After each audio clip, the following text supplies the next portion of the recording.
ওগো নবীর সাহাবী, আমাদের একজন ভাই ইন্তেকাল করেছে গো। তার লাশটাকে দাফন করার জন্য যখন এলাকায় কবর খোদাই করেছি, কবরের পরে যখন লাশ নিয়ে গেলাম, ওই কবরের সিন্দুকের ভিতরে বিরাট বড় একটা কালো সাপ হা করে বসে রয়েছে ফনা তুলে গো। ওগো নবীর সাহাবী, জেনে শুনে সেই কবরের মধ্যে সাপের মুখে আমাদের লাশটাকে কেমনে সামলায়া দেয়। ওগো নবীর সাহাবী, এই কথাটা, এই কারণটাকে ভয় করে আমরা কবরের মধ্যে লাশটাকে না দিয়ে পার্শ্ববর্তী আরেকটা কবর খোদাই করলাম। ওই কবরের মধ্যে যখন লাশটাকে দাফন করার জন্য নিয়ে গেছে গো, গিয়া দেখি অতি পরিতাপের বিষয়, ওই বিষাক্ত সাপটা সেই কবরে পৌঁছে গিয়েছে। ও আল্লাহর নবীর সাহাবী, 2 নম্বর কবরের ভিতরে আমাদের ভাইয়ের লাশটাকে দাফন না করে খেয়ে নামবে গো। এত বড় বিষাক্ত সাপের মুখে কেউ ফাড়া দিতে তৈরি হবে? পারবেন? কবরের ভিতরে তাজা জ্যান্ত সাপ, এত বড় বিষাক্ত সাপের মুখে লাশ সমজাইয়া দেওয়া তো দূরের কথা, নিজে তো আগে নামতে হবে, কেউ তো সাহস করে না।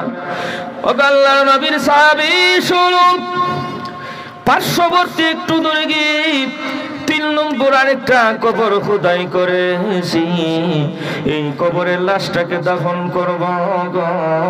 ওই কবরের কাছে যখন লাশটা নিয়ে গেছি গো, কবরের ভিতরে গিয়ে দেখি ওই সাপটা আবার চলে গেছে। আল্লাহু আকবার। ওগো নবীর সাহাবী, এবার আপনার কাছে আগমন করেছি। আল্লাহর কোরআনের যুগ শ্রেষ্ঠ মুফাসসিরে কোরআন আপনি হলেন। আপনি নবীজির দয়ায় কোরআনের শ্রেষ্ঠ মুফাসসির হয়েছেন। নবীর সাহাবী গো, ওই কবরের মধ্যে লাশটা দাফন করতে পারল না। যেখানেই কবর খোদাই করে এই সাপটা চলে যায়, এই বিষাক্ত সাপটা চলে যায়। এখন আমাদের ভাইয়ের লাশটা কোন জায়গায় দাফন করব? নাকি সমুদ্রের মধ্যে ছেড়ে দিব গো? নবীর সাহাবী ডাক দিয়ে বলেন, ও লোকজন শুনো, যেখানে তামাম পৃথিবীর ভিতরে সূর্য যেখানে উদয় হয়ে যেখানে অস্ত যায়, পূর্ব থেকে পশ্চিম পর্যন্ত রে, যেই জায়গার মধ্যেই কবর তোমরা কবর খোদাই করো না কেন, তোমাদের লাশটাকে দাফন করার জন্য রে, যেখানেই কবর খোদাই করবে ইনশাআল্লাহ সেই জায়গায় আল্লাহ গজবের সাপটা পৌঁছায়া দিবে। তার কারণগুলো এটা মূলত সাপ নয়, তামাম জীবনের ফাঁস। আল্লাহু আকবার। ও পায়রা শোনো, তামাম জীবনের ফাঁসকে আল্লাহ সাপ বানাইয়া কবরে পৌঁছে দিয়েছে রে। তোমাদের মৃত ভাইয়ের লাশটাকে কোন জায়গায় দাফন করবে রে? ও বাবাগণ, বন্ধুগণ শোনো রে, তামাম জীবন যত মানুষের মাল মাইরা খাইছে, অন্যের মাল ঠকাঠুকি করেছে, অন্যের মাল আত্মসাৎ করেছে, সুদ ঘুষের লেনদেনে জড়িত হয়েছে, তামাম জীবনের ভিতরে যত সুদ ঘুষ করেছি, যত সুদ ঘুষের লেনদেন করেছে, এই পাপটাকে আল্লাহ রাব্বুল আলামিন গজবের সাপ বানাইয়া তার কবরের সন্দুকে পৌঁছাইয়া দিয়েছে।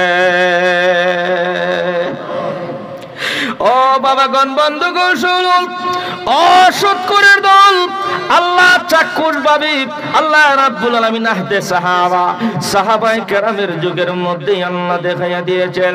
ও বাবাগণ, বন্ধুগণ শুনুন, এটা তো নবীর সাহাবীর যুগের ঘটনা। আমার আমি হবিগঞ্জের সন্তান, হবিগঞ্জের সদরের একটা গ্রামের নামও বলতে চাই না। একজন বিরাট বড় সুদখোর যখন মারা যাবে রে, মারার 3 মাস আগে তার সারা দেহের রক্ত পচে গেছে। নাউজুবিল্লাহ। কেউ কয় না? তামাম দেহের মধ্যে শরীর পচা শুরু হয়েছে। পচা দুর্গন্ধের কারণে ছেলে বউ নাতি বউ কেউ কাছে যায় না। আদরের ছেলে গঞ্জাদের জন্য এত লক্ষ লক্ষ টাকা, কোটি কোটি টাকার সুদের সম্পদ জমা করলো গো। নাতি ফুতি নিজের পুত্র সন্তানাদি একজন দুর্গন্ধের কারণে কাছে যায় না। বাবারে এত হারাম সম্পদ কার জন্য জমা করবা রে? বাবাগণ বন্ধুগণ, যেই সন্তানের জন্য আজকে হারাম ঘুষ খাইবা, হারাম সুদ খাইবা, কোটি কোটি টাকার সম্পদ জমা করবা রে, আমার হবিগঞ্জের 1 নাম্বার শুধু করেছিল, আমাদের এখনো জন্ম হয় নাই, আমার বাপ দাদার কাছ থেকে শুনেছি, ওই বিরাট বড় সুদ করে 3 মাস আগ থেকে যখন তার শরীর পচন শুরু হয়ে গেল, বাংলা ঘরের ভিতরে তাকে অবস্থানের জন্য দেওয়া হয়েছে, কেউ কাছে যায় না। একজন কাজের মেয়ে দিয়া দিনের দিন 2 দিনের ভিতরে 1-2 রুটি তার কাছে দেওয়া হয়। বিষাক্ত সাপের মতো ওই ঘরের মধ্যে চিৎকার দেয়, গোড়াগড়ি করে গো। আবার মরণের 1 সপ্তাহ আগে যেই ঘরের ভিতরে ওই প্রসিদ্ধ শুরু করছিল, ওই ঘরের চতুর্দিকে শুধু বিষাক্ত সাপ গোড়াগড়ি করতেছে। আল্লাহু আকবার! চতুর্দিকে মরার আগেই গড়ের চতুর্দিকে সাপ, বিষাক্ত সাপ।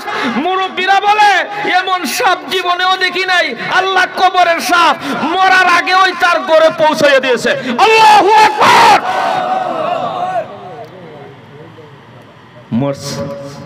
মারা যাওয়ার পরে না হুজুর, মারা যাওয়ার পরে ছেলেরা কবির আলী সগির আলী সিন্নি করছে, সেই যুগেরই 30টা গরু বড় বড় বিশাল জবাই করে যখন সিন্নি করছে, ইয়া শত শত ডেক সিন্নি, আপনার বাহিরে হাজার হাজার ফকির ফকরা গরিব মানুষ আসছে সিন্নি খাবে, সবাই যার ফিটুলিস, কেউ একটা নোলা মুখ দিতে পারে না।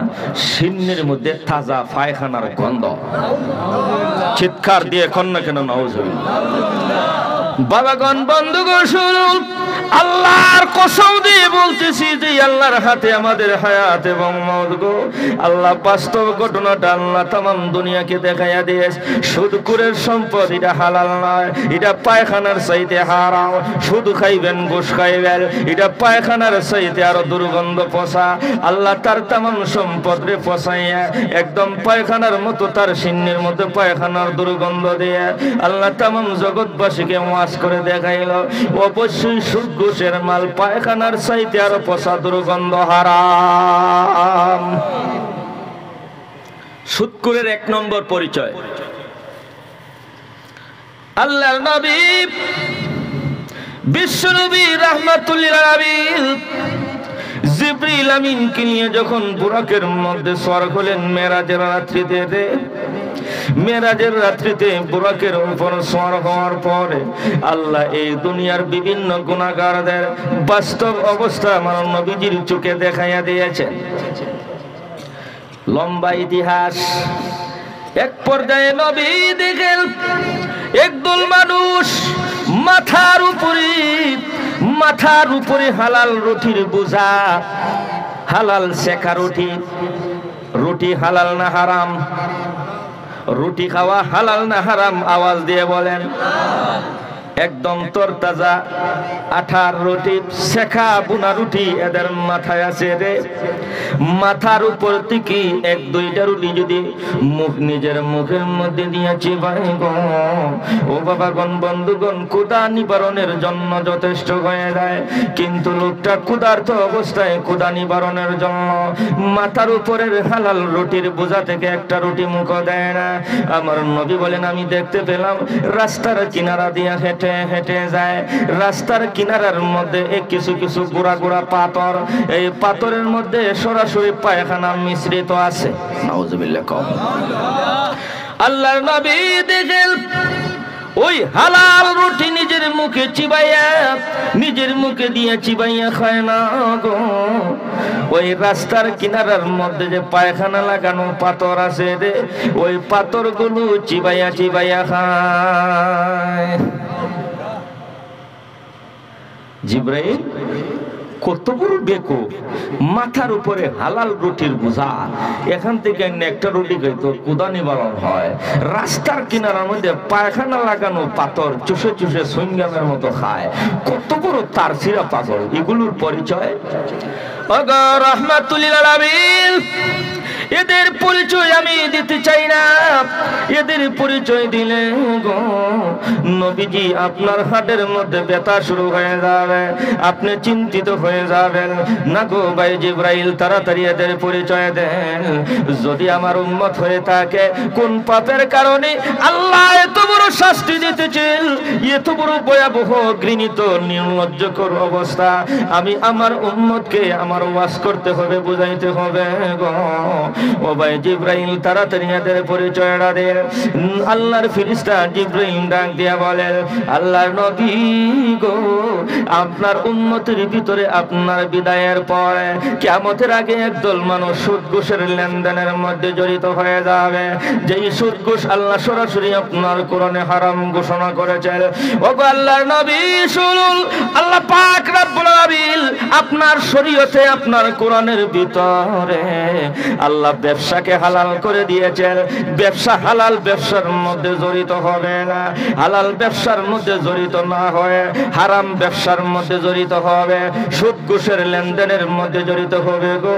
আল্লাহ রাব্বুল আলামিন আপনার দুই চোখ দিয়ে সরাসরি আল্লাহ দেখাইয়া দিতেছিল, যারা হালাল ব্যবসাকে বাদ দিয়া সুদের লেনদেনের মধ্যে জড়িত হবে, ঘুষের লেনদেনের মধ্যে জড়িত হবে, এরার উদাহরণ হলো মাথার উপরে হালাল রুটির বোঝা আছে, এখান থেকে একটা রুটি খায় না।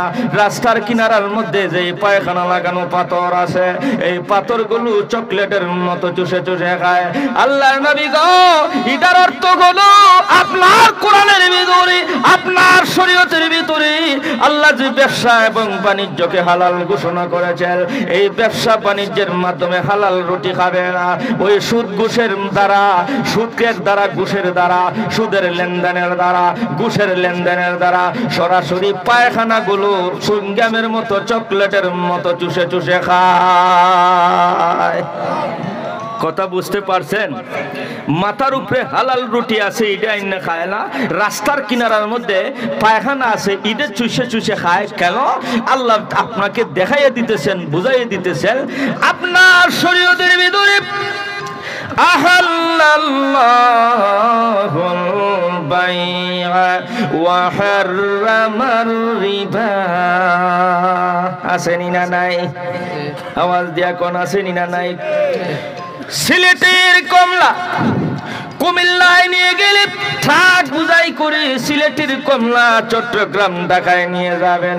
লক্ষ টাকা আমদানি করার পথ আছে, মাথা থেকে হালাল রুটি খাওয়ার পথ আছে। কথা বুঝেন না কেন? ওই সুনামগঞ্জের এলাকা থেকে লক্ষ লক্ষ মন ধান চাউল যদি ঢাকার মার্কেটে তুমি নিয়ে বিক্রি করতে পারো রে, কোটি টাকা আমদানি করার পথ আছে। ওই চট্টগ্রাম থেকে মাছ শুটকি যদি সিলেটের টাউনে বিক্রি করে, কোটি টাকা আমদানি করার পথ আছে রে। এই হালাল ব্যবসার মধ্যে জড়িত হবে না, যাইবে সুদ ঘুষের লেনদেনের মধ্যে। আল্লাহর নবী গো, আল্লাহ রাব্বুল আলামিন আপনার চোখে আল্লাহ দেখাইয়া দিতেছেন, যারা হালাল ব্যবসাটাকে বাদ দিয়া এই হারাম ব্যবসার মধ্যে জড়িত হবে, এরা হালাল উট, মাথার উপরে হালাল রুটি আছে, এটা খাইতে রাজি না। ওই রাস্তার কিনারার পায়খানা গুলো চুইংগামের মতো চুষে চুষে খায়। নাউজুবিল্লাহ কইবেন না? সুদখোরের এক নম্বর পরিচয়, এক নম্বর পরিচয় থেকে পাইলাম কি? সুদখোরের পরিচয় পায়খানা খানেওয়ালার দল। সুদখোরের দল সরাসরি হালাল না খাইয়া হারাম নজিস পায়খানা খানেওয়ালার দল। আগেই কমা চাইছি, সুদখোরের যথার্থ পরিচয় কোরআন হাদিসে যা আছে তা দিলে কাল বৈশাখী ঝড় তুফান যাবে, আপনাদের চেহারা প্রকাশে হয়ে যাবে, পরে গালাগালিও করার সম্ভাবনা আছে। আপনারা আমার সাথে আওয়াজ দিতে হবে, যেহেতু আপনারা বিষয় দিয়েছেন, আপনারা মাইনে নিয়েছেন, যা বলি তা আপনারা মানবেন। এবার আপনারা আমার সঙ্গে স্লোগান দেন, সুদখোরের এক নম্বর পরিচয়, সুদখোরের দল গুখাওয়ার দল। আরো জোরে সোরে খাও, ঠিক না ঠিক? সুদখোরের দল, আরো জোরে, সুদখোরের দল, সুদখোরের দল, নজিস খাওয়ার দল, নাপাক খাওয়ার দল। এই সুদখোরের বাচ্চারা, এই সুদখোরের দলেরা শোনো, তোরার নবী তোরারে কি পরিচয় দিয়েছে? তোরা সুদখোরের পরিচয় হলো, সুদখোরের এক নম্বর পরিচয় নজিস খানেওয়ালার দল, পায়খানা খানেওয়ালার দল। আরো জোরে সোরে খাও, ঠিক না ঠিক? আমার উস্তাদ হাটহাজারী মাদ্রাসার নাজিমে তালিমাত মাননীয় শিক্ষা সচিব ছিলেন আল্লামা হারুন চাটগামি মাদ্দাজিল্লুহ মিশকাত শরীফ 2 নম্বর খণ্ড পড়াইতেছেন। তখন হুজুর একটা কথা বলেছিলেন, সুদ ঘুষের আলোচনা আমারে বিষয়বস্তু দিলে এটা কই। আরেকটা কথা কই শুনেন, আমার বাস্তব জীবনের অভিজ্ঞতা। কিশোরগঞ্জ বাজিতপুর গেলাম, তো যাইতে সময় প্রায় মনে হয় 20-25টা হোন্ডা যুবক ছেলেরা আমার আগাই নিছে। যে ছেলেটা আমার কাছে কাছে হে আমার গাড়িটা খারাপ হয়ে গেল, হুজুর নেটের মধ্যে ইন্টারনেটে আপনার একটা বয়ান যদি সুদ ঘুষের, আমরা এটার লেগে পাগল হয়ে আপনারা আনছি হই, আপনারা আনছি হই এটার লেগে এই বিষয়টা আলোচনা করছি। আমি কেমন কইজুর আপনার ডাইন সাইডে একটা লোক বসা থাকবো, এই এলাকার নাম্বার 1 সুদখোর। এখন আমি কইলাম রে আমার কল্লাটা ভাঙতে আইসা, সিলেট থেকে আনছি, আমার কল্লা যাইব ওটা বাড়ি মেয়ে আমার কল্লা ভাঙে, আমার তো এখানে কেউ নাই। কথা কন ঠিক না? আমার কল্লা আটকাইব কয় হুজুর পশম, আপনার পশমের উপর দিয়ে বাতাস বইবে না, আমাদের সব কল্লা গেলে এরপরে আপনার পশম যাবে। আমি বললাম তো ঠিক আছে, আফগানিস্তানের মুজাহিদ তো বাংলাদেশও আছে, জোরসোরা খাও ঠিক না? ঠিক। আমি কই ধরনের যুবক দরকার, ঠিক আছে যা, তাও যদি হয় ঠিক আছে যা, আমার কল্লাটা লইয়া সিলেট ফিরে যেতে পারলে সুদকুরের ঝড় তুফান আজকে বয় কারো খাইয়ে ট্রেনে স্টেজও 11টার সময় তুললো, পাশের চেয়ারও এই মোটা এক বেড়া, মানে সুদ খাইতে খাইতে ফেরটা দুনিয়াতে জাহান্নাম হয়ে গেছে। কইলা আমার কানে কানে কইতেছে হুজুর আমার পোলাপান আপনারে কোনো বিষয় দিছে না গা? আমি বিষয় তো একটা দিছে, সুদ ঘুষের আলোচনা। কয় হুজুর আপনি এই বিষয়টা কইরেন না। দেখি এইভাবে জোরাত করতেছে, আমি মনে মনে কইলাম হেরা কইছে এটা ওই করতেই পারে, এদিকে কই করো না, তেমন হয় বেমারি জায়গা তুই বুঝতে আর কোনো সমস্যা হয়েছে? কথা কর না কেন, বুঝতে সমস্যা হয়েছে? আর এই দেখে ওই ধরনের দাঁড়িয়ে রয়েছে এরা, হুজুর মানে এইভাবে সিগন্যাল দিতেছে হুজুর আপনি মাইনেন না, এটা ওই করতে এটাই করতে। আমি বলি যা ঠিক আছে। এখন বয়ান যখন আরম্ভ করছি 20 মিনিট পরে দেখি চোখ বন্ধ আছে 5 মিনিটের লাগি, 5 মিনিটের লাগি চোখ বন্ধ করে চোখটা খুলে দেখেছি একটা খালি। কেউ বুঝছে কেউ বুঝছে না, মানে সভাপতি রয়েছে না চলে গেছে, আর একটু জোরে সেরকম সভাপতি রয়েছে না চলে গেছে। আমার পাশে জিনিস বসা আছেন এই ধরনের বেমার অবশ্যই নাই, সামনে যারা আছেন এরা কেউ উঠবো নাকি তা হয় না? কথা কয় না দেখি, কেউ উঠতে যাইব? কিশোরগঞ্জ বাজিতপুরের সভাপতির মতো কেউ উঠবো? ঝড় তুফান যা বয় সুদ ঘুষের উপরে ওইতনি না ওইতলা, একটু জোরে সেরকম ওইতনি না ওইতলা।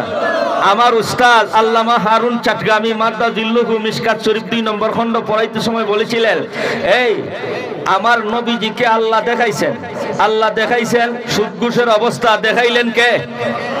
আবার সাথে জুড়ে এখন দেখাইলেন কে? দেখলেন কে? নবীজি। পাশে সাক্ষী দিলেন জিব্রাইল। এর চেয়ে বড় দেখানেওয়ালা নাই, এর চেয়ে বড় দেখনেওয়ালা নাই, এর চেয়ে বড় সাক্ষী দেনেওয়ালা নাই। সুদ ঘুষের দল, পায়খানা খানেওয়ালার দল, সুদ ঘুষের দল, সুদ ঘুষখোররা, সুদখোর ঘুষখোরেরা মাথার উপরের হালাল রুটি খায় না, পায়খানা সিবাইয়া সিবাইয়া খায়, সুইংগামের মতো সুইয়া খায়। এটা আল্লাহ দেখাইছেন, নবীজি দেখছেন, জিব্রাইল সাক্ষী দিছেন। এর চেয়ে বড় দেখানেওয়ালা নাই, এর চেয়ে সত্যবাদী দেখনেওয়ালা নাই, এর চেয়ে সত্যবাদী সাক্ষী দেনেওয়ালা নাই। অতএব 3 সত্যের দ্বারা প্রমাণ হলো সুদখোরের দল সরাসরি পায়খানা খানেওয়ালার দল। জোরে সোরে কও ঠিক না বেঠে? হুজুরে বলতেছে একবেলা বড়ই গাছের নিচে, এখন তো বড়ই গাছের সময়, বড়ই খায় আবার পায়খানা করে। কথা বুঝতেছেন? এক মুরব্বী চাচা কয়, ওই নাটার করে নাটা, এই থরে কে জন্ম দিছে রে? কত বড় খান্ডাস তুই, বড়ই গাছের নিচে তুই পায়খানাও করস আবার তুই বড়ইও খাস, প্লাস মাইনাস দুটোটা তো এক জায়গায়, মাথে না কেউ, দুটোটা এক জায়গায়, তুই কত বড় খান্ডাস? কয় চাচা আপনার কি হয়েছে ফাললে আর লাগাই লাগাই খাইবে আপনারা আস্তাগফিরুল্লাহ লাগে বাড়িত কইবে ফাললে যে কইতেছে ফাললে আরো লাগাই লাগাই খাইব এই সময় চাচায় কি কইব আপনারা বলেন বল কিছু কইবনি না কইতো না আমার উস্তাদ আল্লামা শাহ আল্লামা হারুন মাদ্দা জিল্লুহু রহমাতুল্লাহি আলাইহি দুনিয়াতে নাই আল্লাহ হুজুরের কবরে জান্নাত বানায় দেখ সবাই কোন আমিন হুজুর বলেছিলেন শুকরের দলের উচিত হইল যে আমার নবীজি যখন দেখছেন যে শুকরেরা হালাল না খাইয়া সরাসরি পায়খানা খায় অতএব সুদের টেকা খাওয়া আর লেট্রিনের পায়খানা খাওয়ার মধ্যে কোনো বেশ কম নাই এই কথাটা শোনার সাথে সাথেই উচিত ছিল শুকরের দলেরা চিরতরে সুদ খাওয়া বাদ দেওয়া কথা বলেন না কেন এরপরও আপনারা বিশ্বনাথ এই পরগনার ভিতরে আমার এই কথা শোনার পরেও একদল সুদ করে বাড়ি থেকে ক্রিটিসাইজ করে কয় মোল্লা তো চিল্লাইব চিল্লাও আছেনি না নাই বিশ্বাস করেন না আপনারা প্যান্ডাল দিয়ে বাইরে গিয়ে দেখবা যে শুক্কুর পরিচিত হে কইব মোল্লা এত চিল্লাই বই চিল্লাও এদের ব্যাপারে আমার উস্তাদ বলেছিল আল্লাহর নবী বলেছেন যে শুক্কুরের পরিচয় হইলো এরা হইলো পায়খানা খালে ওয়ালার দল হারাম হালাল না খাইয়া সরাসরি পায়খানা খায় ইটে শূন্য ওই যার সুস্থ বিবেক আছে সুদ খাওয়া সার তো আসিল এরপরেও যারা সারবে না আরো বলবে মোল্লা যা চিল্লাই চিল্লাও আরো খাইব ইয়ে হইছে ওই বড়ই গাছের তলে যেটা পায়খানা করছিল মুরব্বী বলছিল তুই কেমনে দুইটা কাজ একসাথে করস এর জবাবে যে বড়ই গাছের নিচে যে ছেলে বলেছিল তোমার কি হইছে ফাললে আরো লাগায় লাগাইয়া খাইমো বড়ই গাছের তলের সেই নষ্ট যেভাবে নাদার করেন নাদা নষ্টের করেন নষ্ট খান্দাসের করেন খান্দাস ঠিক তেমনি ভাবে এই এলাকার যত সুদখোর ঘুষখোর এই কথা শোনার পরেও এরপরে বলবে ফাললে আরো বেশি সুদ খাইমো এই সুদখোরের দল হইছে ওই বড়ই গাছের তলে নাধার করেন নাধা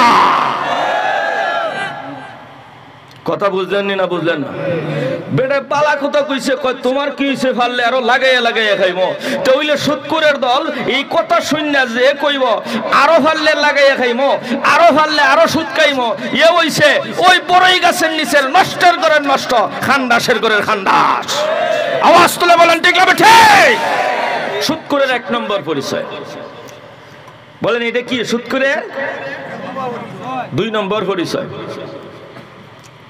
কষ্ট হইতেছে আপনারা আল্লাহর নবী বলেন আকলু দিরহামিন মিন রিবা আসাদু মিন বাগির রাজুল মাগা উম্মিহি 70 মাররা আও কামা ক্বালান নবী সাল্লাল্লাহু আলাইহি ওয়াসাল্লাম আল্লাহর নবী বলেন ওরে আমার আদরের সাহাবীগণ শুনুন আমার উম্মতের ভিতরে যদি কোনো ব্যক্তি কুলাঙ্গার যদি মাত্র একটা টাকা সুদের লেনদেনের মাধ্যমে যদি মাত্র একটা টাকা সুদ খায় একটা টাকা সুদ খাইলে কেমন গুনাহ হবে আমার নবী বলেন নিজের মায়ের সাথে 70 বার বদমাইশি করলে যেই গুনাহ হয় তার চাইতে বেশি গুনাহ হয় জোরে সুরে চিৎকার দিয়ে কোন নাউজুবিল্লাহ আমার বন্ধুগণ শুনুন যদি কোনো কুলাঙ্গার নিজের মায়ের সঙ্গে যদি জিনার মধ্যে লিপ্ত হয়ে গো অন্য নারীর সঙ্গে প্রেম প্রীতি করে যেই জিনা করবে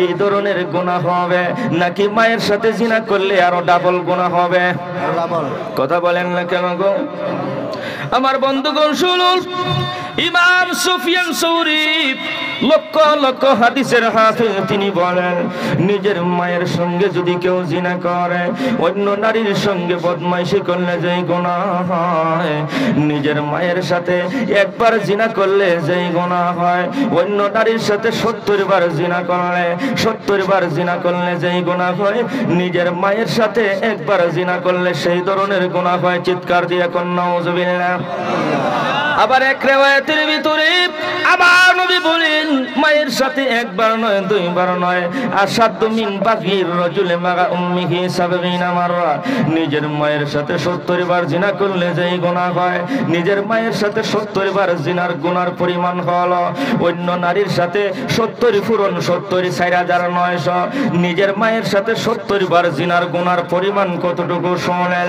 অন্য মেয়ের সাথে অন্য নারীর সাথে প্রেম করে জিনা করলে করলো, 4900টা জিনা করলে যেই গুনাহ হয়, মায়ের সাথে 70 বার জিনা করলে সেই ধরনের গুনাহ হয়। তাইলে হাদিসের ব্যাখ্যা কি দাঁড়ালো গো? আমার নবী বলতেছেন, আমার কোন উম্মতের ভিতরে কোন কুলাঙ্গার যদি মাত্র 1 টাকা যদি কেউ সুদ খায়, 1 টাকা সুদ খাইলে কতটুকু গুনাহ হবে? নিজের মায়ের সাথে 70 বার গুনাহ, নিজের মায়ের সাথে 70 বার জিনা করার গুনাহ, অন্য নারীর সাথে 4900টা জিনা করলে যেই গুনাহ হয়, 1 টাকা সুদ খাইলে 4900টা জিনার গুনাহ হয়। নাউজুবিল্লাহ, জোরে সোরে কও। সুদের 1 টাকা মার সাথে 70 বার জিনার মতো, অন্য নারীর সাথে 70 পূরণ 70, 4900, কয় হাজার, কয়শো? এইভাবে মিছিল দিলে হইতো না, এটা হাদিসের মিছিল।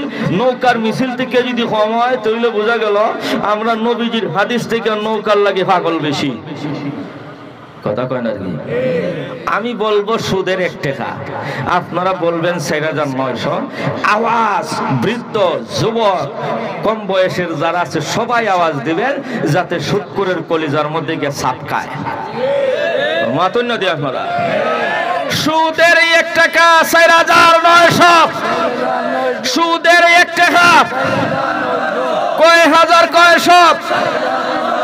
আস্তে যারা কয় আত্মীয় স্বজন মনে হয় সুদখোর আছে নাকি? আত্মীয় স্বজন কেউ আছে? তাহলে আসতে বলেন কেন? সুদের 1 টাকা, সুদের 1 টাকা কয় হাজার, কয়শো? কয় হাজার, কয়শো? 1 টাকা সুদ খাইলে 4900 হজের সওয়াব, উমরা করার সওয়াব, 4900টা রোজা রাখার সওয়াব, না 4900 জিনার গুনাহ? বলেন 4900, একটু জোরে 4900। তাইলে এই হাদিস থেকে বাইহাকি শরীফের এই হাদিস থেকে সুদখোরের 2 নম্বর পরিচয় আমরা পাইছি। মাতুন না তো? সুদখোরের 2 নম্বর পরিচয়, এই সুদখোরের দল, এই বিশ্বনাথের ভিতরে যত সুদখোর আছো, জাইনা রাখিস তোর নবীজি 1000 বছর আগে তোর পরিচয় দিছে সুদখোরের দল, মার সাথে জিনাকারীর দল। আসতে বলেন কেন? আপনারা ঠিক না বললেও নবীর হাদিস ঠিক না বেঠিক? আমরা যদি কেউ ঠিক না করি তাইলে নবীর হাদিস বেঠিক হয়ে যাবে নাকি? আমার বন্ধুগণ শুনুন, ও সুদখোরের দল শোনো, সাবধান হইয়া যাও। সুদ থেকে তওবা করে নাও, যা খাওয়ার খাইছো সবকিছু বাদ দিয়া ওযু গোসল করে পবিত্র হইয়া যাও। কারণ তোমার নবী তোমার পরিচয় দিয়েছে সুদখোরের দল, নিজের মার সাথে জিনাকারীর দল। একবার নয়, 2 বার নয়, প্রতি টাকায় টাকায় নিজের মার সাথে 70 বার জিনা করে, অন্য নারীর সাথে প্রতি সুদের 1 টাকায়, প্রতি টাকায় টাকায় 4900 মেয়ের সাথে জিনা করলে যেই গুনাহ হয়, সুদের 1 টাকা খাইলে তার চেয়ে বেশি গুনাহ হয়। আওয়াজ তুলে বলেন ঠিক না ঠিক? যদি এটা মানেন না তাহলে বলেন মার সাথে জিনায় আর অন্য মেয়ের সাথে জিনায় সমান হই? সমান হই? কোন পাগলে কইব সমান? অন্য মেয়ের সাথে 70 বার জিনায়, মার সাথে 1 বার জিনায় সমান। এই কুলাঙ্গারের দল শোন, এই সুদখোরের দল শোন, তোর নবী বলেছে তোর পরিচয় হলো সুদখোরের দল, নিজের মার সাথে টাকায় টাকায় 70 বার জিনাকারীর দল। সুদখোরের দল প্রতি টাকায় টাকায় যে কোনো মেয়ের সাথে প্রতি টাকায় 4900 বার জিনাকারীর দল। আমি তো আগে ওই মাপ চাইছি, সেরা ঠিক থাকতো না। কথা কম না কেন? দেখি সেরা ঠিক থাকবার কথা। এটা তো সুদখোর যদি থাকে তো আমার কল্লা ভাঙবো। কথা বলেন ঠিক না? কল্লা যে ভাঙতো আমি কই না, নবী কয়। কথা বলেন, এই কথা কে বলছেন? নবীজি বলছেন আসাদ্দু মিন জিনার রাজুলে মিন বাগির রাজুলে মাগা উম্মিহি সাবিনা মাররা। ও প্রাণ বন্ধুগণ শুনুন, এখন একটা বিবেচনা করেন, একটু চিন্তা করেন, একটু ফেল করেন বিষয়টা। কুত্তা, ছাগল, বিড়াল, গরু, হাইওয়ান, এগুলোর কাজ হলো যে মার পেটে জন্ম নিছে বড় হইয়া এই মার সাথে আবার যৌনাচারে লিপ্ত হয়। কথা বলেন না কেন? এটা মানুষের কাজ না। নবীজি কি বুঝাইতেছেন? সুদের লেনদেন কইরা সম্পদ জমানো এটা এমন যেমন কুত্তা বিলার খাসলত। কথা বলেন না কেন? কুকুর ছাগল যেভাবে যে মার পেট থেকে জন্ম নিছে মার সাথে ওই যৌনাচারে লিপ্ত হয়ে যায়, মানুষের খাসলতিটা না। আল্লাহর নবীজি বুঝাইতেছেন সুদ খাওয়া, ঘুষ খাওয়া এটা মানবিক আচরণ নয়, এটা হলো কুত্তা বিলার খাসলত ছাড়া কিছু নয়। 2 নম্বর তাম দুনিয়ার ভিতরে যত বদমাশ, যত বড় জিনাকুর, যত বড় বদমাশ হোক না কেন গো, লাখো লাখো হাজার হাজার মেয়ের সাথে জিনা করতেস। প্রতি রাত্রে হোটেল সেরাটনে যায়, মদ খায়, গাঁজা খায়, প্রত্যেক রাত্রিতে এক একজন মেয়ের সাথে জিনা করে। ওই যুবকটাকে যদি বলো তোর মারে নিয়ে হোটেলে যা, জীবনও কোনোদিন রাজি হবে না। জুড়ে সুরে এখন ঠিক না বেঠিক? তাম দুনিয়ার ভিতরে যত জিনাকুর, যত বদমাশ থাকুক না কেন, যত লম্পট থাকুক না কেন গো, নিজের মার সাথে কোনোদিন জিনা করে না। যত নারীর সাথে জিনা করুক না কেন, নিজের মার সাথে কোনোদিন জিনা করতে চায় না। আমার নবীজি হাদিসের মাধ্যমে বুঝাইয়া দিলেন, ও দুনিয়ার লোকেরা শুনুক, তাম দুনিয়ার ভিতরে যত বড় বদমাশ লম্পটের দল থাকুক না কেন, সুদখোরের চাইতে বড় লম্পট, বড় লুচ্ছা আর কেউ হতে পারে না। দুনিয়াতে যত লুচ্চা আছে, বদমাশ আছে, নিজের মার সাথে কোনোদিন লুচ্চামিতে যায় না, কিন্তু সুদখোরের দল প্রতি টাকায় টাকায় নিজের মার সাথে 70 বার জিনা করে ফেলে। ও বাবাগণ, বন্ধুগণ, আমার নবীজি হাদিসের মাধ্যমে কি বুঝাইতে চাইছেন? আল্লাহর নবী বুঝাইতে চাইছেন তাম দুনিয়ার ভিতরে যত বদমাশ থাকুক না কেন, এর মধ্যে নাম্বার 1 লুচ্চা বদমাশ হলো সুদখোরের দল। কেন কেন এটা বুঝেন না? কোন লুচ্চা আছে মার সাথে লুচ্চামি করত? কথা বলেন না কেন মিয়া? কোন লুচ্চা আছে, বদমাশ আছে মার সাথে করত? নবীজি তো বলে সুদখোরের দল, মার সাথে জিনাকারীর দল। নবীজি কি বুঝাইতেছে? এ দুনিয়ার লোকেরা শোনো, কোন লুচ্চা মার সাথে লুচ্চামি করে না, কোন বদমাশ মার সাথে বদমাইশি করে না, কিন্তু সুদখোরের দল আমি নবীজি বলতেছি এর টাকায় টাকায় মার সাথে 70 বার জিনা করে। তাইলে নবীজি কি বুঝাইতেছেন? তাম দুনিয়াতে যত লুচ্চা বদমাশ আছে, নাম্বার 1 আন্তর্জাতিক লুচ্চা বদমাশ সুদখোরের দল। কথা বুঝতে পারছেন আপনারা? এখন বলেন আপনারা, দুনিয়াতে সবচাইতে বড় লুচ্চা বদমাশকে এমন কোন বদমাশ পাইবেন 4900টা জিনা করছে? পাইবেন? দুনিয়াতে সবচাইতে বড় লুচ্চা বদমাশ যে হেও জীবনে 4900 মেয়ের সাথে জিনা করতে পারে না। কথা বুঝে না কেন? একটু জুড়ে সুরে কন। নবীজি কোন ভারে? আমার শরীয়তের মধ্যে একটা লুচ্চা আছে, বদমাশ আছে, এ প্রতি টাকায় করে 4900টা জিনা। কেউ বুঝে না? জুড়ে সুরে কন ঠিক না ঠিক? আপনারা বলেন, তাম দুনিয়াতে যত লুচ্চা বদমাশ আছে 4900 মেয়ের সাথে জিনা বদমাইশি করতো এমন লুচ্চা, এমন বদমাশ নবীজি কয় আমার শরীয়তে আছে একটা লুচ্চা বদমাশ, সেটা হলো সুদখোর। আওয়াজ তুলে কোন ঠিক লাগবে ঠিক? নবী বলেন প্রতি টাকায় টাকায় 4900, হাদিসের ব্যাখ্যায় দাঁড়ায় 4900টা জিনা করলো।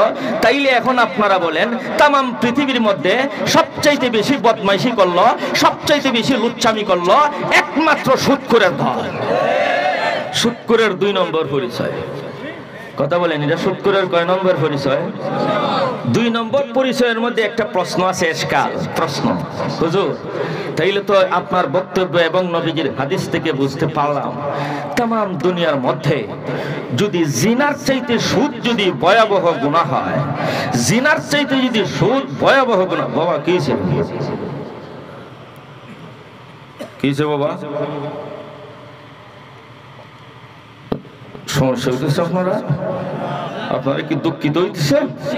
হাদিস শুনে দুঃখিত হইতেছেন নাকি? আপনারা হয়তো মনে হয় জরুরতে যাচ্ছেন, কিন্তু কেউ এখন কয়েক মিনিট লেগে উঠবেন না। উঠলে আমি মনে করবো যে আমার বয়ান বন্ধ করে দিতাম। ছেড়ে দেবো নাকি? একটু যে করে লা ইলাহা ইল্লাল্লাহ, জোরে লা ইলাহা ইল্লাল্লাহ, সুবহানাল্লাহ ওয়ালহামদুলিল্লাহ, লা ইলাহা ইল্লাল্লাহ, সুবহানাল্লাহ ওয়ালহামদুলিল্লাহ।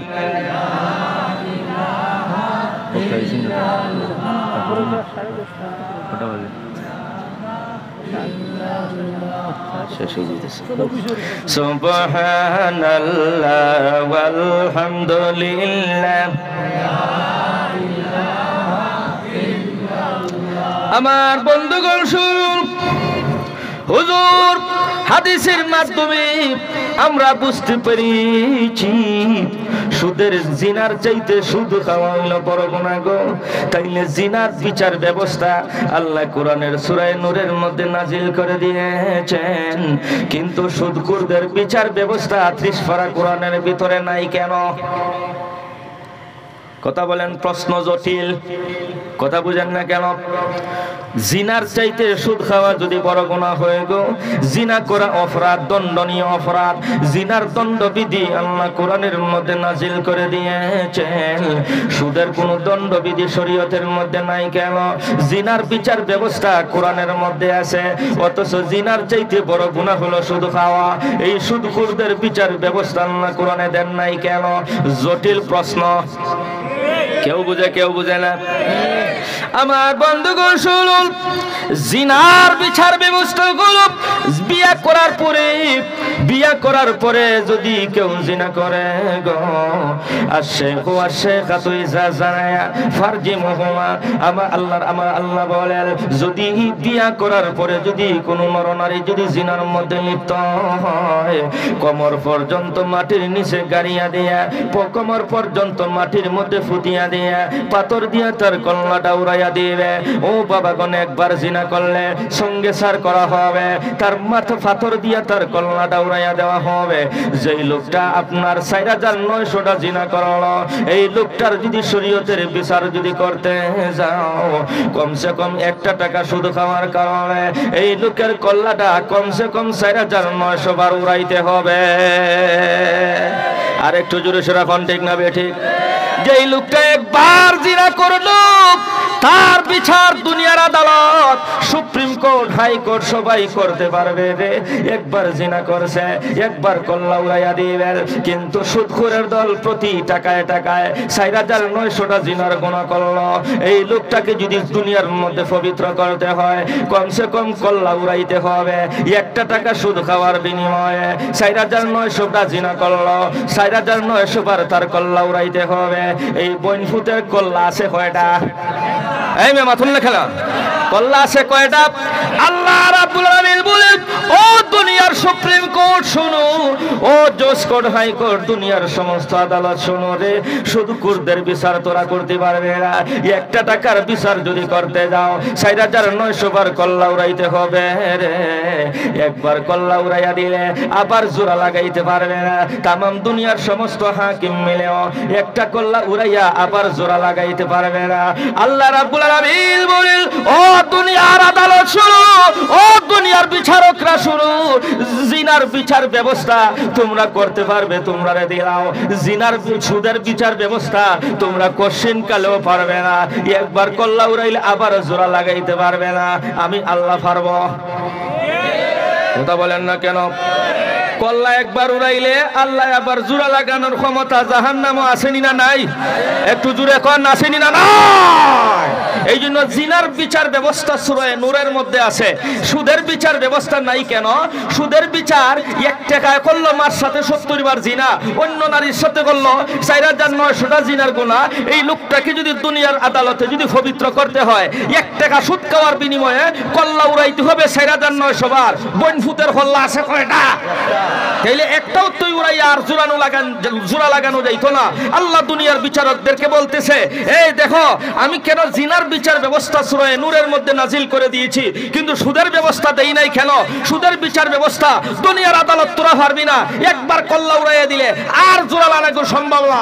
নবীজিকে আমি দেখাইয়া দিয়েছি জাহান্নামের ভিতরে একদিকে কল্লা উড়াইয়া দেওয়া হয়, আবার জোড়া লাগে, আবার উড়াইয়া দেয়, আবার জোড়া লাগে, আবার উড়াইয়া দেয়, আবার জোড়া লাগে। নবীজি ডাক দিয়ে বলেন, এরা কারা? এরা হইল আপনার উম্মতের সুদখোর। জোরে সোরে কও আল্লাহু আকবার। দুনিয়াতে আল্লাহ সুদ খাওয়া জিনার চাইতে ছোট গুনাহ না বড় গুনাহ? আসতে বলেন কেন? জিনা জিনা কিতা সবের খাম না কবিরা গুনাহ? যত বড় কবিরা ওই হোক, জিনার চাইতে বড় কবিরা সুদ খাওয়া। সুদের 1 টাকা, ওই তো শেষ। সুদের 1 টাকা, সুদের 1 টাকা, কয় হাজার কয়শো হজের সওয়াব না জিনার গুনাহ? তাইলে 4900 বার কল্লা উড়াইতে পারবে কোন হাকিমে? কল্লা একবার উড়াইলে আর জোড়া লাগবে? এর লাগি আল্লাহ এখন আমি সুদের বিচার ব্যবস্থা দেই নাই। ওই তো তওবা কইরা সব টাকা যারার কাছ থেকে আনছিল ফেরত দাও, আর নাইলে রেডি, আই এম রেডি। জোরে সোরে এখন ঠিক না ঠিক? আল্লাহ বলেন ফাজানু বিহারবি মিনাল্লাহ, আল্লাহর সাথে যুদ্ধ করতে তৈরি হয়ে দাও। আল্লাহু আকবার, জোরে সোরে খাও। এখন শুনেন, জিনা রিস্কাওয়ালার খোলা ঠেলা গাড়ির ড্রাইভার বয়সের তাড়নায় 14 ফেব্রুয়ারি ধরা খাইলিছে। মাথে না কেউ আসেনি না নাই? বিভিন্ন জায়গাতে আসেনি না নাই? এলাকার পঞ্চায়েতের মুরব্বিয়ান বইছে, বইয়া কয় এই এর মুখে সোন খালি দে, দিয়া জুতার মালা দে, দিয়া বালতি গলা দে, জারু গলা দে, আর বিশ্বনাথ নতুন বাজার পুরান বাজারের চতুর্দিকে 7টা চক্কর দেওয়া। এই ধরনের পঞ্চায়েতি বিচার জায়গায় জায়গায় হয়। কথা বলেন না কেন? আমি বলতেছি ঠিক আছে, একবার জিনা করছে বয়সের তাড়নায়, যথার্থ বিচার করছেন আপনারা, যেটা করছেন এটার জন্য সাধুবাদ। তার আগে আমার একটা অপারেশন থিয়েটার, এটা হইলো যে মুরব্বীর রায় দিছে, মুরব্বীর জীবনের সুদ আর ঘুষ খাইছে কিনা দেখো। মতে না দিকেও যে মুরব্বীর রায় দিছে, এই মুরব্বীর সুদ ঘুষের মধ্যে লেনদেন অনেক জায়গায় বিশ্বনাথ না থাকলেও কিশোরগঞ্জ বাজিতপুর মাথা না কেউ আসেনি না নাই? অনেক জায়গাতে আসেনি না নাই? যে মুরব্বী রায় দিল একবার জিনা করার কারণে বিশ্বনাথ নতুন বাজার পুরান বাজার জুতার মালা গলায় দিয়ে তারে 7 চক্কর দিল, ওই মুরব্বী যদি জীবনে 1 টাকা সুদ খাইয়া থাকে, 1 টাকা তো সুদ কেউ খায় না, লক্ষ লক্ষ কোটি কোটি।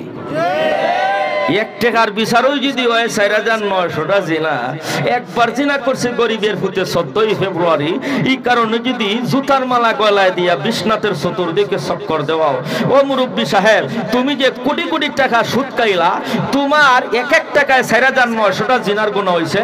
এখন তোমার রায় অনুযায়ী তোমার বিচার যদি জগৎবাসী করে, তামাম দুনিয়ার সমস্ত জুতা তোমার গলায় দিয়া তামাম দুনিয়া কিয়ামত পর্যন্ত করলেও সুদ করে শাস্তি হবে না। সুদকুরের 2 নম্বর পরিচয়। বলেন এটা কি গেল? সুদকুরের আপনারা খুশি না বেজার? বেজার হইল কোনো সমস্যা নাই, খুশি হইলেও সওয়াব আছে, ঠিক আছে, কিন্তু আমার কিছু আসে যায় না। আমার যেভাবে পাইছি ভাবে বলবো, আগে অনুমতি নিছি, আপনারা রাজি আছেন তো ইনশাআল্লাহ? 3 নম্বর পরিচয়। আবার সিরিয়ালটা পড়ুন শুরু থেকে। সুদকুরের 1 নম্বর পরিচয়, সুদকুরের দল পায়খানা খানেওয়ালার দল। আর একটু জোরে কাও। সুদকুরের 2 নম্বর পরিচয়, সুদকুরের দল প্রতি টাকায় টাকায় মার সাথে 70 বার জিনাকারীর দল। সুদকুরের 2 নম্বর পরিচয়, প্রতি টাকায় টাকায় অন্য যে কোনো মেয়ের সাথে 4900টা জিনাকারীর দল। অতএব সুদকুরের দল তামাম পৃথিবীর মধ্যে 1 নাম্বার লুচ্ছা দুর্নীতিবাজদের দল। 3 নম্বর পরিচয়, আল্লাহর নবী সাইয়্যিদুল কাউনাইন তাজদারে মদিনা জিগর গোশে আমিনাকে যখন জাহান্নাম দেখানো হয়েছে, নবীজি জাহান্নামের তলদেশে কালো আগুনের নিচে দেখতে পান একটা রক্তের সাগর। নাউজুবিল্লাহি মিন যালিক। আল্লাহ তোমার কাছে পানা চাই মাবুদ, সবাই কোন আমিন। আল্লাহর নবী বলেন ওই রক্তের সমুদ্রের ভিতরে একদল লোকের মাথা, শুধু কল্লাটা দেখা যায় রে, মাথাটা দেখা যায়, শুধু রক্ত খাইতে খাইতে এদের পেটটা উহুদ পাহাড়ের মতো বড় হয়ে গেছে। কথাটা বলার আগে একটা কথা শুনেন। এক ডাক্তারের কাছে রোগী গেছে, একটা খুব মোটা আর একটা খুব আমার মতো হালকা। তো ডাক্তারে দুইজন গেছে, কয় স্যার আমার শরীরে রক্ত নাই, আর একটা রক্তের কারণে বারে হাঁটতে পারে না। ডাক্তারে করছে কি, সিগন যেটা রক্তের অভাবে হাঁটতে পারে না, এর ফেটের ভিতর দিকে কিছু রক্ত খুলছে, খুললে মোটাটার ফেটের ভিতরে হারাইছে। বলেন তো চিকিৎসাটা সঠিক করছে না বেঠিক করছে? কথা বলেন না দি। সিগনটা এমনি রক্ত শূন্যতায় হাঁটতে পারে না, এর রক্ত আরো কমাইছে, আর যেটা রক্তের বারে হাঁটতে পারে না এটা রক্ত আরো বাড়াইছে। এটা সঠিক করছে না বেঠিক করছে? কথা বলেন না কেন? আরেক ডাক্তারের কাছে গেছে, ডাক্তারে কয় দেখছি এটা তো ভুল সাজেশন ওইছে না, মোটাটার শরীর থেকে রক্ত শরীর দেখে খুলছে, খুললে সিগনটার শরীরে ভিজে দিছে। সিগনটা কয় স্যার এখন তো আমার কিছু ভালো লাগে, রক্ত পাইছে যায়। আর মোটাটা কয় স্যার আমারও এখন শরীরটা একটু পাতলা হয়েছে। বলেন চিকিৎসা সঠিক না বেঠিক? কথা বলেন না কেন? চিকিৎসা সঠিক না বেঠিক? এখন আল্লামা ডক্টর ইকবাল এই উদাহরণ দিয়ে, এই হুবহু উদাহরণটা দিয়ে বলতেছেন ইসলাম হলো দ্বিতীয় নম্বর, 2 নম্বর ডাক্তারের মতো, আর এই বর্তমান ইহুদ খ্রিস্টান মিশনারিদের বাতানো সুদ ঘুষের লেনদেন হলো 1 নম্বর প্রথম সিরিয়ালের ডাক্তারটার মতো, যেই ডাক্তারে এই সুদ ঘুষের ব্যবসা আবিষ্কার করলো যে ইহুদ খ্রিস্টান মিশনারিরা এই সুদ আর ঘুষের দ্বারা মরাটা আরো মরে, মুডাটা আরো মুডা হয়। একটু জোরে শোনাখন ঠিক না? এই সুদ ঘুষের মাধ্যমে মরাটা আরো মরে, মুডাটা আরো কি হয়? মুডা হয়। এর সম্পদ কয় কোটি মিলিয়ন ডলার নিজেও বলতে পারে না, এমন সুদখোর আসেনি না নাই? আর যারা সুদের লেনদেন দেয় গ্রামীণ ব্যাংকের ভিতরে, কথা কল কেন? আওয়াজ তুলে বলেন ঠিক না ঠিক? এই গ্রামীণ ব্যাংকে কত পরিবারকে ঘর ছাড়া করেছে তার কোনো হিসাব নাই। আমার বন্ধুগণ, সুদের লেনদেন গরিবের কাছ থেকে চুষে চুষে চুষে নিতে নিতে কত মানুষ ঘর ছাড়া হয়েছে, কিস্তি দিতে পারে না। আওয়াজ তুলে কর। এটা হইছে ওই ডাক্তার সিগনটার ফেট থেকে রক্ত কইলা মুডাটার ফেটের ভিতরে ঢুকাই দিছে, গরিবের টাকা চুষে নিয়া ধনীর অ্যাকাউন্টে ঢুকাই দিছে, নিজেও কইতে পারে না কয়েক হাজার কোটি ডলারের মালিক। আওয়াজ তুলে কোন ঠিক না ঠিক? তাইলে এই গরিবের কাছ থেকে সুদের লেনদেনে রক্ত চুষে নেয়। অতএব সুদখোরদের পরিচয় 3 নম্বর পরিচয় হলো সুদখোরের দল রক্ত চোষা রাক্ষসের দল। একটু আওয়াজ দেখুন, সুদখোরের পরিচয়, সুদখোরের দল এরা হইছে রক্ত চোষা রাক্ষসের দল। এখন হাদিসটা বুঝবেন। আল্লাহর নবী বলতেছেন জাহান্নামের ভিতরে দেখলাম একদল লোকেরা, এরার মাথা দেখা যায় আর কিছু দেখা যায় না, ওই রাতের সমুদ্রের মধ্যে রক্ত খাইতে খাইতে উহুদ পাহাড়ের মতো পেট হয়ে গেছে। আল্লাহর নবী বলেন ওই রক্তের সমুদ্রের ভিতরে ওই লোকগুলো সাঁতরি সাঁতরি যখন কিনারার মধ্যে এসে যায় গো, কিনারার মধ্যে যখন এসে আল্লাহর গজবের ফেরেশতাগণ উহুদ পাহাড়ের মতো বড় বড় পাথর নিয়ে দাঁড়াইয়া আছে, এই পাথরগুলো তাদের কল্লার মধ্যে উড়াইয়া দেয়, কল্লাটা দ্বিখণ্ডিত হয়ে যায়, 70 গজ দূরে গিয়া পড়ে যায়, আবার জোড়া লাগে, আবার যখন সাঁতরাইয়া কিনারার মধ্যে এসে যায় আবার ওই পাথরটা উড়াইয়া দেয়, কল্লাটা দ্বিখণ্ডিত হইয়া জাহান্নামের সেই রক্তের সাগরের মাঝখানে চলে যায়। আবার যখন কিনারা আয় আবার সেই পাথরটা উড়াইয়া দেয়। ও বাবাগণ, বন্ধুগণ শুনুন, আল্লাহর নবী বলেন ও ফেরেশতার দলেরা শুনো, জাহান্নামের কালো আগুন দিয়ে জ্বালাইয়া রক্তের সমুদ্রের মধ্যে আল্লাহ পালাইয়া দিয়েছেন। এত শাস্তি এদেরকে কেন দেওয়া হয় গো? ফেরেশতাগণ ডাক দিয়া বলে আল্লাহর নবী গো, আপনার উম্মতের ভিতরে যারা সুদের লেনদেনের মধ্যে জড়িত হবে আল্লাহ রাব্বুল আলামিন শুধু জাহান্নামের কালো আগুন দিয়া জ্বালাইয়া যথেষ্ট মনে করেন না। আল্লাহ রাব্বুল আলামিন তাদেরকে জাহান্নামের ভিতরে বিশেষ রক্তের সমুদ্রের মধ্যে ফেলে দিয়েছেন। ওই দুনিয়ার ভিতরে গরিবের রক্ত চুষে চুষে, গরিবের সম্পদ চুষে চুষে যারা খাইছে, আল্লাহ এই জাহান্নামের ভিতরে রক্তের সমুদ্রের মধ্যে নিমজ্জিত করে দিয়েছেন। ও সুদখোরের দল শুনো, ও সুদখোরের বাচ্চারা শুনো, জাহান্নামের ভিতরে রক্তের সমুদ্রের মধ্যে আল্লাহ রাব্বুল আলামিন ফেলে দিবেন। আজকে গরিবদেরকে তোমরা 10,000 টাকা দিতে পারো না, 20,000 টাকা মুনাফা দিতে পারো না, 10-20,000 টাকা তোমরা সদকা করতে পারো না রে। আল্লাহ রাব্বুল আলামিন লক্ষ লক্ষ কোটি কোটি টাকার মালিক তোমারে বানাইস, গরিবরে তো তুমি 10,000 টাকা এমনি দিতে পারো, 10,000-এর বদলা আরো 20,000 তার কাছ থেকে সুদ উসুল করে নিয়ে না। আল্লাহর নবী বলেন এই সুদখোরের দল জাহান্নামের সেই রক্তের সমুদ্রের মধ্যে আল্লাহ ফেলে দিবেন। ওই দুনিয়ার মধ্যে যে গরিবের রক্ত চোষা সম্পদ চুষে চুষে নিয়েছে, এই কারণে জাহান্নামের তলদেশে আল্লাহ রক্তের সমুদ্রের মধ্যে নিমজ্জিত করে দিবেন। দুনিয়ার মধ্যে বিচার হইছে না, কল্লা উড়াইয়া দেওয়া হইছে না, জোড়া লাগানি যাইতো না।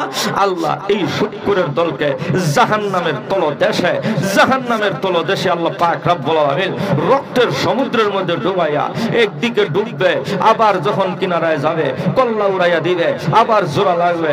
ও সুদখোর ভাইয়েরা, তোমরাও মুসলমান, আমরাও মুসলমান। আল্লাহর কোরআন তোমাদেরকে দাওয়াত দিয়ে বলছে ফাজানু বিহারবিম মিনাল্লাহ, সুদঘুষের লেনদেন যদি ছাড়ো না তাহলে আল্লাহর সাথে যুদ্ধের জন্য তৈরি হয়ে যাও। ও সুদখোর ভাইয়েরা শোনো, তোমাদের সাথে ব্যক্তিগত আমার কোনো দুশ্মনী নাই।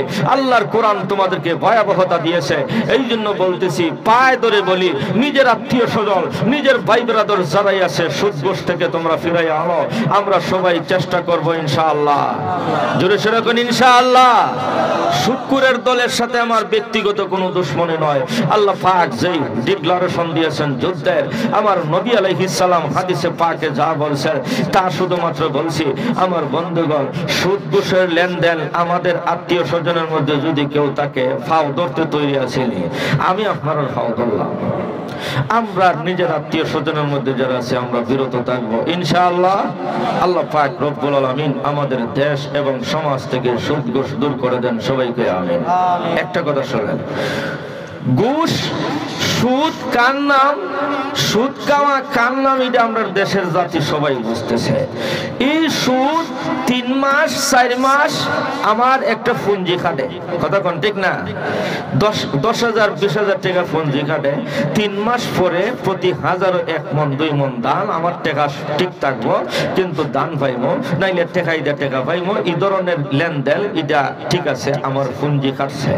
এখন আরেকটা আছে ঘুষ। ঘুষ কিন্তু বিনা পুঞ্জির ব্যবসা, কথা কোন না গেলে এটার মধ্যে কোনো পুঞ্জিও, সুদের মধ্যে তো পুঞ্জি খাটে, এরপরে লাভ হয়, তারপরেও যদি এত ভয়াবহতা হয়, ঘুষের মধ্যে তো কোনো পুঞ্জিও, কথা বলেন, কোনো পুঞ্জিও সরাসরি মাদা করছে, টেবিলের নিচ দিয়ে 2-4 কোটি ঢালাইছে। এরপরে দেখা যায় সাদা লঙ্গি সাদা পায়জামা দিয়া বিশ্বনাথ নতুন বাজার পারফে ফাউতিয়ে বইয়া চা খায়, কয় আমার উপরে গদি চালাবে, লাঠি চার্জ করবে, এমন কোন পুলিশ ডিপার্টমেন্ট জন্ম হয় নাই। মাজুরি শরীফ আসেনি না নাই? তাইলে এটা এই যে দুর্নীতিবাজ হইল কার কারণে? টেবিলের নিচ দিয়া ঘুষের বন্দা দেওয়ার কারণে। আওয়াজ তুলে বলেন ঠিক না ঠিক? তাইলে যেখানে পুঞ্জি কাটাইয়া এত বড় ভয়াবহতা, বিনা পুঞ্জির ব্যবসা, এই জন্য সুদের যত ভয়াবহতা আছে, ঘুষ হইল সুদের দুলাভাই। মাজুরি শরীফ ঠিক না? শালার যদি এত ভয়াবহতা হয়, দুলাভাই তো তার চাইতে আরো 14 গুণ। কথা বুঝেন না কেন? আমার বন্ধুগণ, এই হলো সুদের 3টা পরিচয়। বলেন এটা কি 3টা পরিচয়? দ্বিতীয় পর্ব আর শেষ সময়, দ্বিতীয় পর্ব। আর আমি আর যাচ্ছি না, মেহমান মনে হয় চলে আসছেন, আমরা সবাই বসবো ইনশাল্লাহ। আপনারা আমাদের মেহমান, আমি আপনাদের মেহমান না, আমি মেজবান। মেহমান আসছেন, আপনারা সবাই বসেন। শুনুন, আমি আগেও ক্ষমা চাইছি, এখনো ক্ষমা চাই। আমার ব্যক্তিগত কোনো আক্রোশ নয়, যা আছিল তা বলছি। আপনারা আমাকে গালাগালি করবেন, কেউ যদি রাজি না বা গালাগালি করবেন, করলে সব পাবো ইনশাল্লাহ। আল্লাহুম্মা সাল্লি আলা